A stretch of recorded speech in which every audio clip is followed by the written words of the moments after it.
Now, because of the severe and rapid nature of the fires, efforts were focused on saving lives by evacuating people from the areas near the front of that fire. In the early stages of the Almeda fire, ODF received a call for help.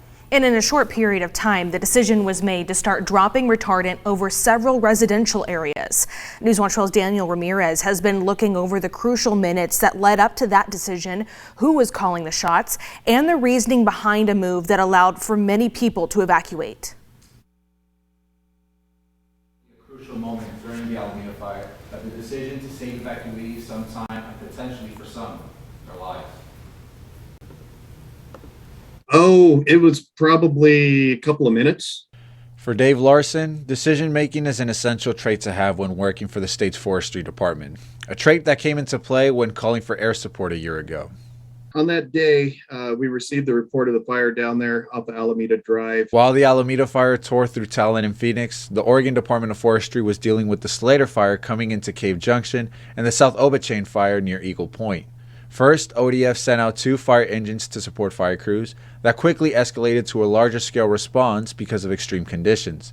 Officials made the call to divert some of the air support from nearby fires to help out in the Almeda fire effort. It was a fast-moving fire, and those resources, like I say, air assets, the air attack was in the air over by the Grizzly fire, and immediately diverted at that call because of the conditions that day. As conditions worsened, the decision was made to do retardant drops over residential areas. It's not often that officials choose to airdrop over residential areas, much less retardant.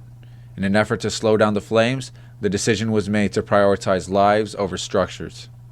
With the air tankers, it's pretty rare to actually drop on cities that way. I mean, it came down to a tactic because of evacuations and trying to slow the fire down and keep the fire kind of steered away from people trying to get out of there because the roads were clogged. So the air attacks saw the need for those resources and started ordering those air tankers. And because of the imminent threat to life, that incident was prioritized to the top of the list. And then the air tankers were able to secure those and go to work. The residential areas where the air tankers dropped were not under ODF jurisdiction, but Larson gave the order anyways as officials on the ground and in the sky saw the increasing threat to human lives.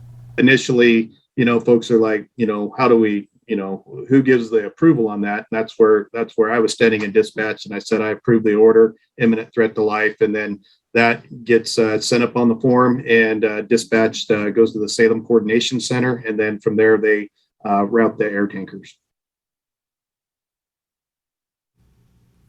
Reporting for Newswatch 12, Daniel Ramirez.